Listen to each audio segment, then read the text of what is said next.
Et surtout, ils sont tellement affectés par le fait que ça continue de monter quand ils ont vendu, qu'ils ne vendent pas, parce que c'est traumatique pour eux, tu vois. Oh, j'ai vendu à x12, c'est à x20, oh là là, tout ce que j'ai perdu, tout ça.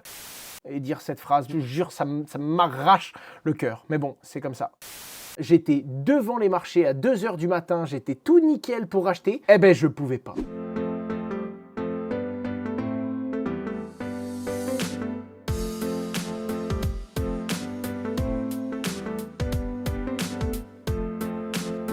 On a tellement rajouté des bidouilles, les gars, de sécurité sur mes wallets, les VPN que je dois avoir, sur les accès pour me connecter à mes différents comptes, sur les accès que j'ai, que ce soit en Meria ou en tant qu'acheteur, en influé. Je suis en déplacement, il me manque un objet, c'est pas le bon moment, pas le bon endroit ou pas une situation qui est prévue, je peux rien faire. Rien. J'étais en déplacement pendant le crash là qu'il y a eu. J'ai voulu racheter des cryptos au bottom. J'étais devant les marchés à 2 h du matin. J'étais tout nickel pour acheter. Eh ben, je pouvais pas. Parce que pour dépenser plus de XK euros, il fallait que j'ai un système de signature. Eh ben voilà. Ça m'est passé sous le nez parce que je n'avais pas mes accès. J'étais énervé. Vraie question, depuis que tu as cette free multisig, tu te trouves plus performant? Non, je suis moins performant. Depuis que j'ai la multisignature, je rate des opportunités. Je suis moins agile, donc je perds de l'argent, ça c'est sûr.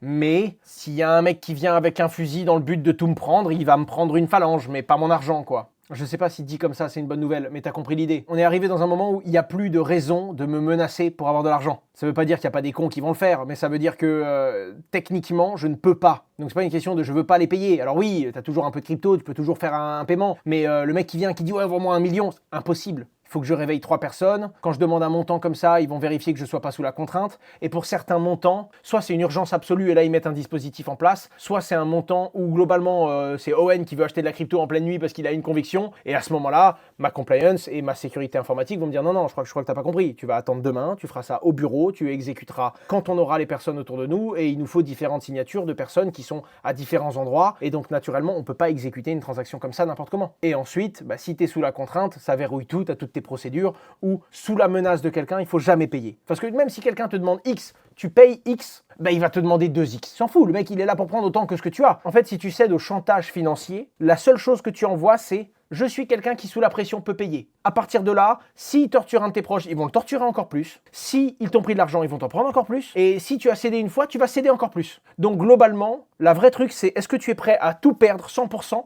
Et même si tu perds tout, la personne en face ne sera pas sûre que tu auras tout perdu. Elle va se dire que tu as sûrement d'autres réserves. Et donc, elle va te menacer encore plus. Il n'y a malheureusement aucun cas dans lequel c'est rentable d'eux. Qu'est-ce que tu penses de l'USDE du coup? Ah non, l'USDE, les gars, n'a eu aucun problème.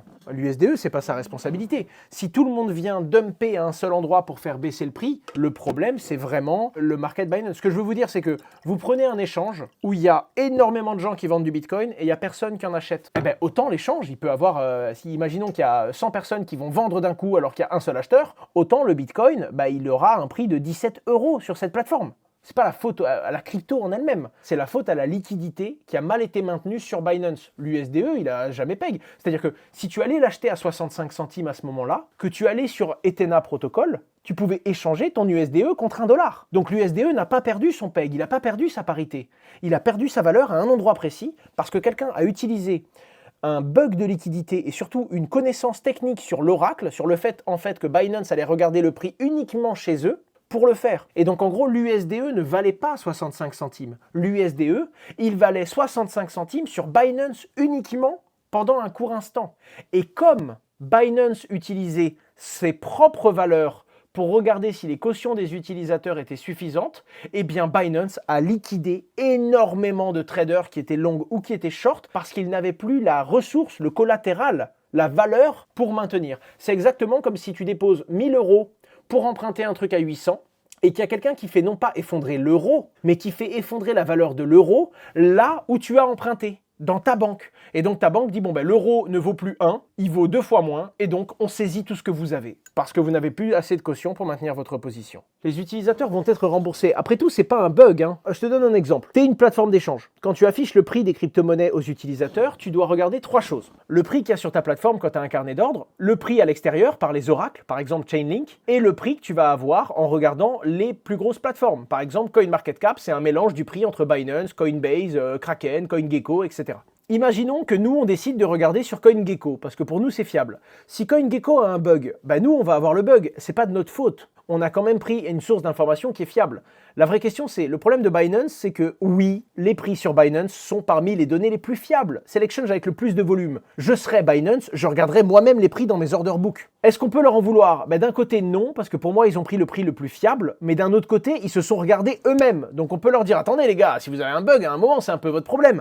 Oui, mais en faisant ça, les autres plateformes ont également pu avoir des liquidations. Il y a des exchanges qui se sont fait liquider parce qu'elles ont regardé le prix du SDE au même endroit, sur Binance, parce que c'est là que c'est le plus fiable. Ces plateformes-là, elles n'en peuvent rien. Donc, affaire à suivre. Ça a swingé partout, mais ça a particulièrement swingé sur Binance.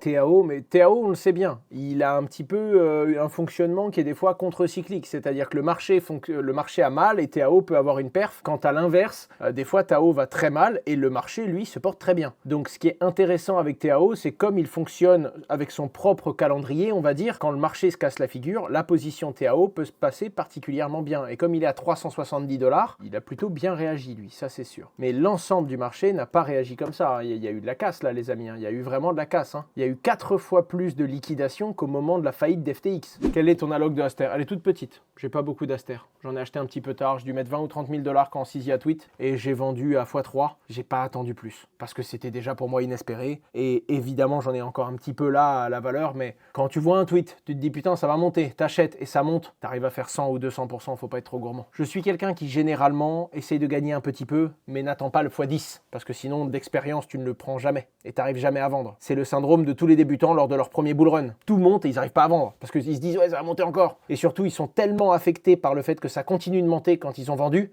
qu'ils ne vendent pas parce que c'est traumatique pour eux, tu vois. Oh, j'ai vendu à x12, c'est à x20. Oh là là, tout ce que j'ai perdu, tout ça. Ils rachètent même des fois. Non, je dis un petit peu Guzy parce que j'ai des gros portefeuilles. Je prends des positions qui sont costauds. J'ai une surface qui est assez large. Et comme je te dis, pour prendre une décision, il me faut plusieurs signatures. C'est d'un point de vue sécurité, pour libérer mes fonds aujourd'hui, depuis mon agression, c'est très compliqué. Donc je prends plus de position pour 1000 ou 2000 $. Quand je te dis un tout petit peu, j'ai des portefeuilles où quand le dollar perd 2% face à l'euro, j'ai perdu énormément d'argent dans la journée, simplement parce que le dollar américain et mes stablecoins valent moins que la veille. Donc c'est une question de surface. C'est petit proportionnellement au portefeuille que j'ai. J'ai conscience que c'est de l'argent. Je sais que 20 ou 30 000 € quand tu fais x2 ou x3, c'est beaucoup d'argent, mais proportionnellement à mon portefeuille et aux pertes que je suis capable d'enregistrer. Ce que je veux te dire, c'est que c'est des portefeuilles où j'ai de la crypto. Dans la journée, en fonction de la hausse ou de la baisse, je peux perdre 100 ou 200 000. Naturellement, quand tu fais un coup à 80K, c'est beaucoup d'argent, mais autant j'ai juste effacé la perte de la veille. Tu vois ce que je veux dire? C'est exactement comme BlackRock. Quand BlackRock ils perdent 10 millions, c'est pas un petit peu d'argent, c'est beaucoup d'argent ramené à un particulier. Mais naturellement, si tu regardes le portefeuille de BlackRock et que tu dis 10 millions d'euros, c'est peu d'argent, évidemment. Je n'ai pas d'avis particulier sur Cardano. J'en ai un petit peu, on a un validateur avec Meria. Je connais pas trop le réseau, ça fait des années que j'entends parler qu'ils vont faire plein de choses et j'ai pas vu grand chose. Donc moi, j'ai pas d'avis particulièrement là-dessus. Mais j'ai dû en avoir un petit peu pour maintenir un nœud. En fait, si t'as pas 1 million de tokens, tu peux pas taper suffisamment de blocs. La seule chose qu'on peut reconnaître à Cardano, c'est qu'ils maintiennent assez bien leur prix. Et pour le coup, quand il est descendu vraiment bas, j'ai acheté un petit bag parce qu'on avait besoin de jetons pour faire tourner le nœud et parce que c'était un prix intéressant. Mais j'ai pas de conviction particulière sur le réseau, quoi. Pourquoi il n'y a pas de stacking du SDC sur Meria? Parce que normalement, c'est illégal en Europe. Mais on voit tout le monde qui respecte pas ça et donc on essaye de se dire est-ce que nous aussi on le propose pas aussi, parce qu'on a des clients qui du coup vont sur d'autres plateformes parce que nous on respecte la loi. Et dire cette phrase, je jure, ça m'arrache le cœur. Mais bon, c'est comme ça.